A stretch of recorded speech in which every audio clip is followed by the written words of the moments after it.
Parce que les Anglais ont toujours un train d'avance, je te donne leurs meilleurs conseils pour développer ton audience.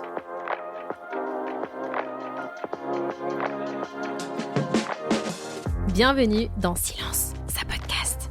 Le podcast pour les entrepreneuses prêtes à libérer leur voix et à impacter durablement.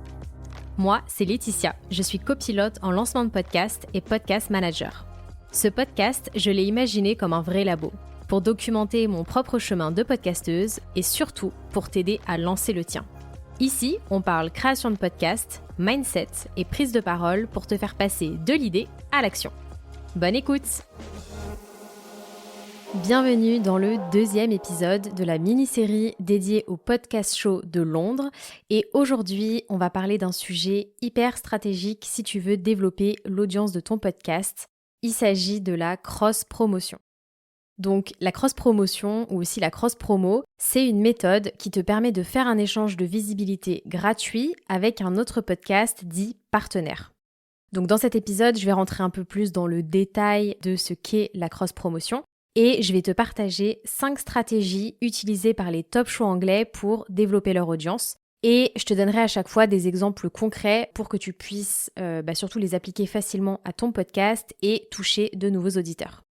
Alors, ces idées de stratégie, elles sont plutôt adressées à des podcasts déjà lancés, mais si jamais tu prévois de lancer ton podcast cette année ou l'année prochaine, reste bien jusqu'au bout parce que la 5e idée, c'est pas une stratégie de cross-promotion et c'est une idée que je te recommande d'appliquer dès le lancement de ton podcast pour justement bien démarrer la construction de ton audience.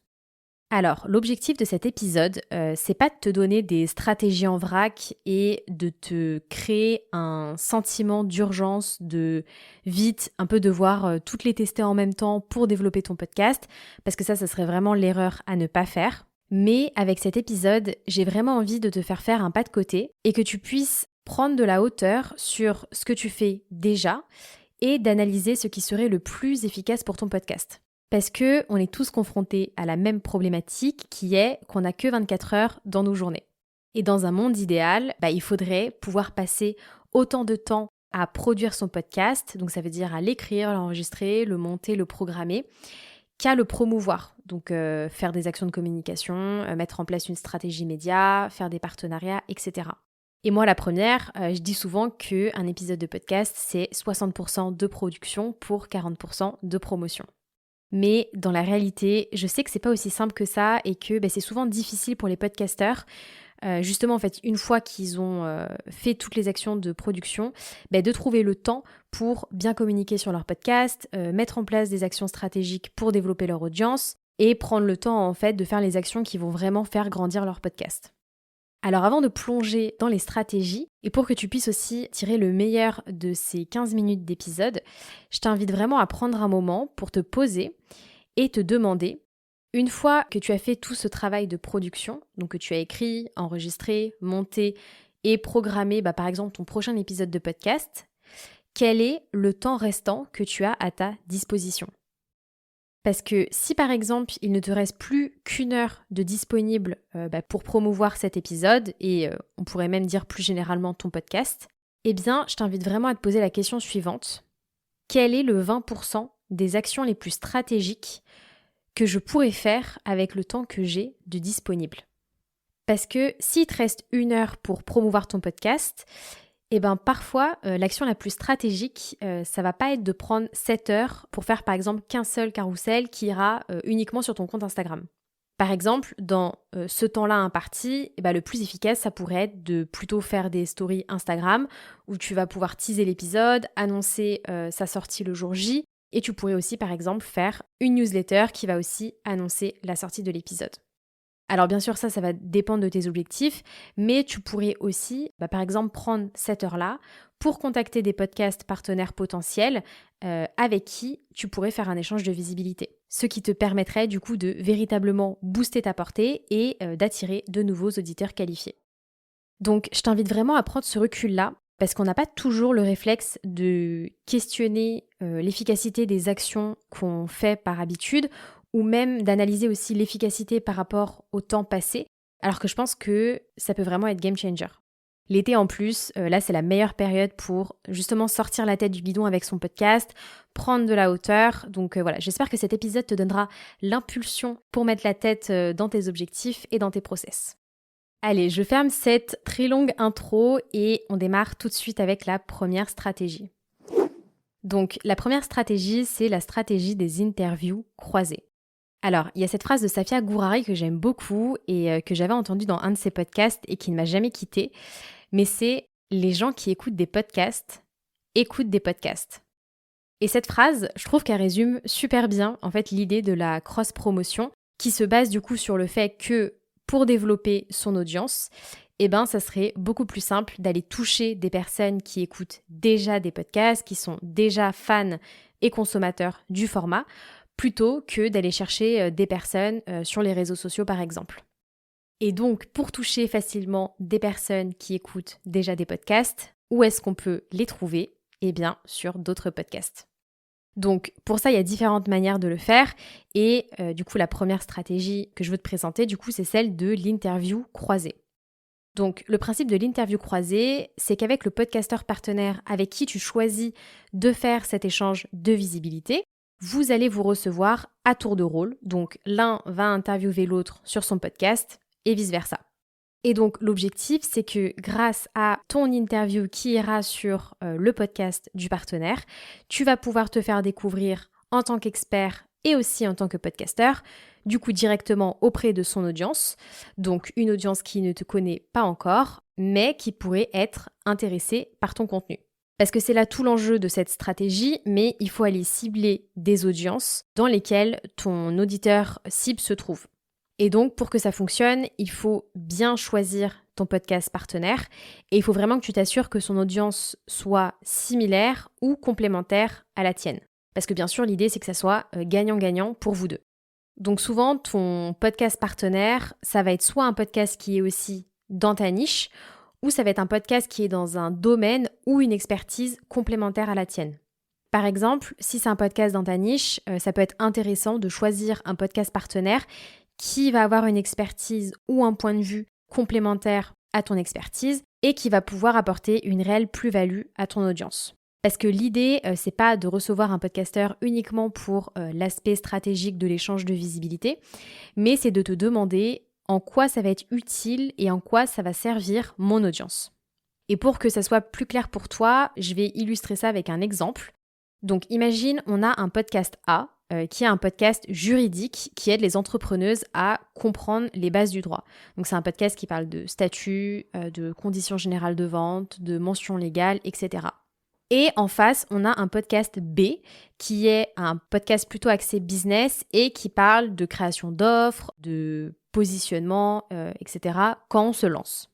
Et dans cette situation-là, par exemple, l'hôte du podcast B pourrait recevoir la juriste pour un épisode, par exemple, les 3 erreurs juridiques qui peuvent te coûter cher quand tu crées ta première offre. Et inversement, la juriste pourrait recevoir la coach business pour un épisode qui pourrait par exemple s'appeler « Positionnement flou est égal protection floue. Pourquoi définir clairement ce que tu vends te protège vraiment ?» Et ça, pourquoi c'est un partenariat qui marche, en tout cas sur le papier ? Alors déjà parce que l'audience est similaire, donc les 2 podcasts s'adressent à des entrepreneuses plutôt débutantes. Et deuxièmement, parce que ce sont des sujets d'épisodes complémentaires et qui viennent vraiment répondre à un besoin quand on est justement une entrepreneuse débutante ou qui se lance.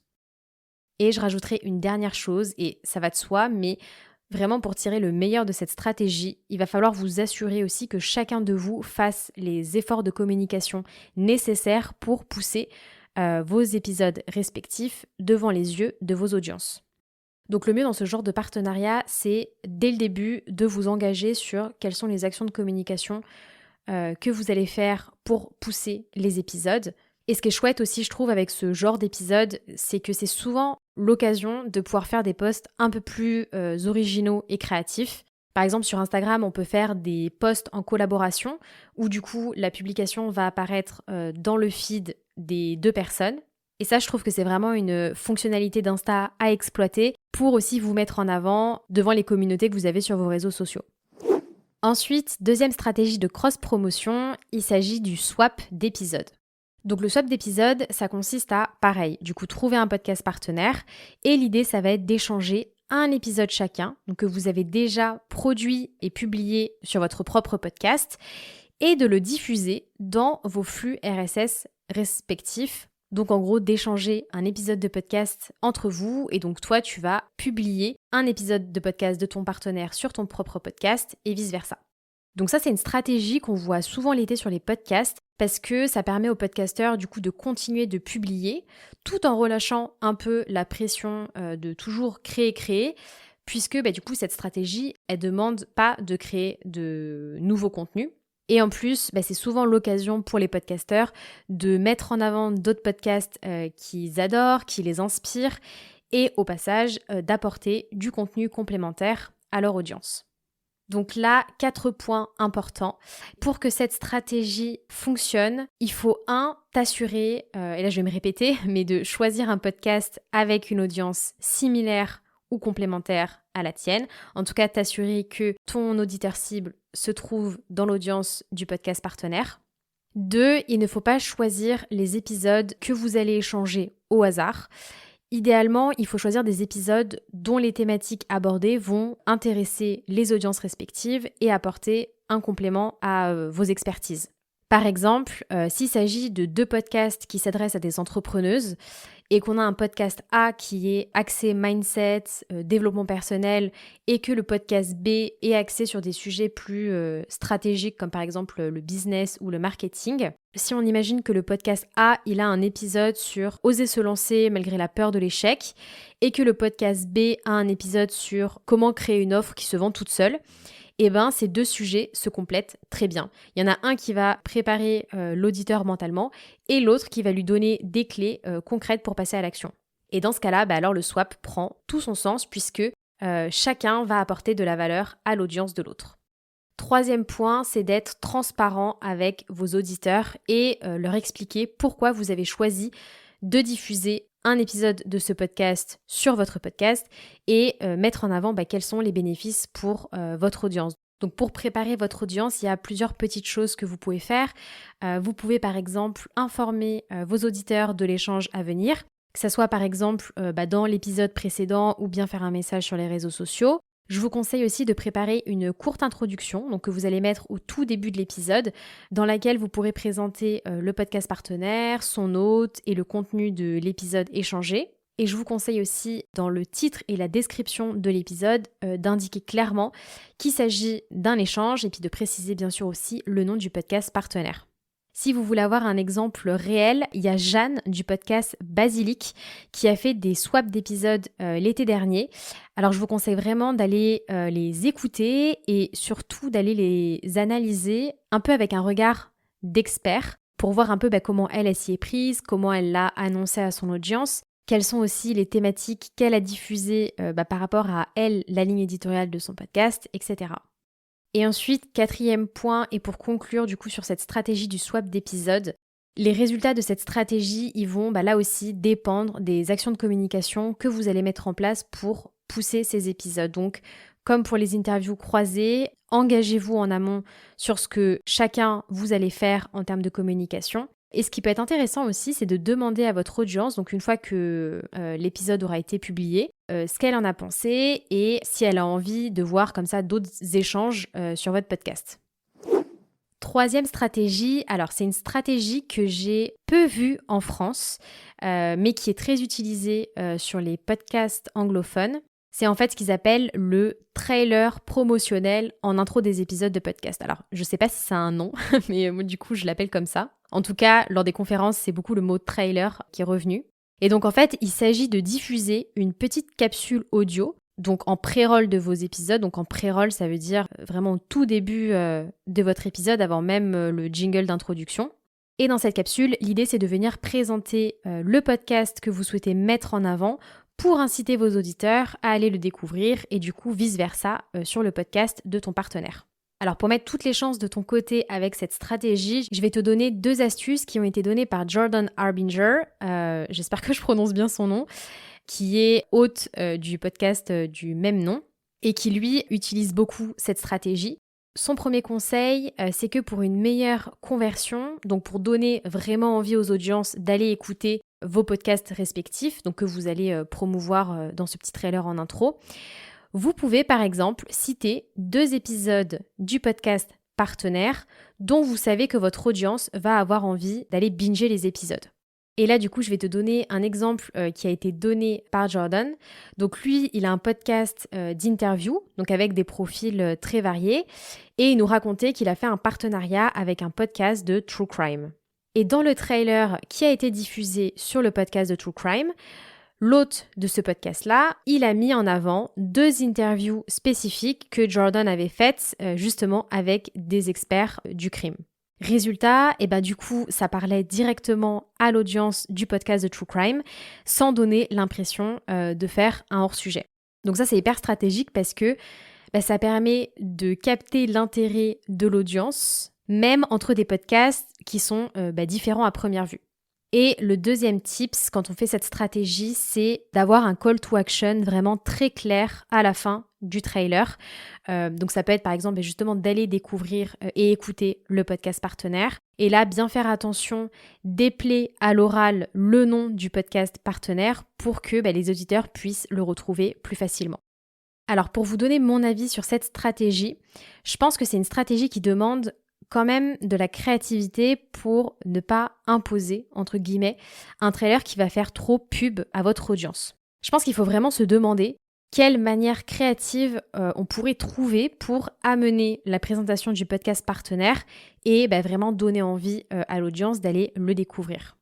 Imaginons que tu as un podcast marketing business et que tu veux faire un échange avec un podcast qui est axé mindset.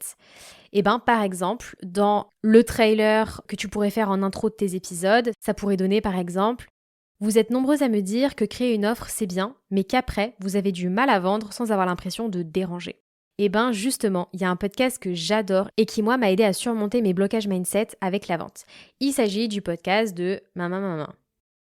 Donc, c'est une idée, mais ça, je trouve que c'est une bonne manière d'amener justement la présentation du podcast partenaire parce que tu mets tout de suite en avant les bénéfices pour l'audience de le découvrir. Et ce qui est chouette aussi avec cet exemple, c'est que là, tu amènes un argument fort qui va aussi tout de suite rassurer parce que tu affirmes que toi-même, en fait, tu es auditeur ou auditrice du podcast et en plus qui t'a aidé à surmonter les problématiques mindset que tu avais.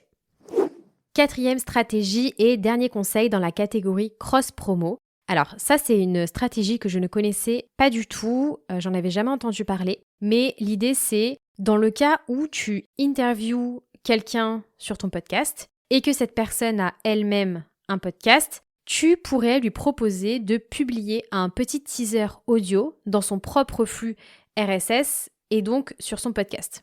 Donc en gros, l'idée c'est que ton invité diffuse une capsule audio très courte, donc ça peut être 30 secondes, 1 minute max, sur son propre podcast pour qu'elle puisse faire la promotion de l'épisode où elle a été interviewée et qui sera diffusé sur ton podcast.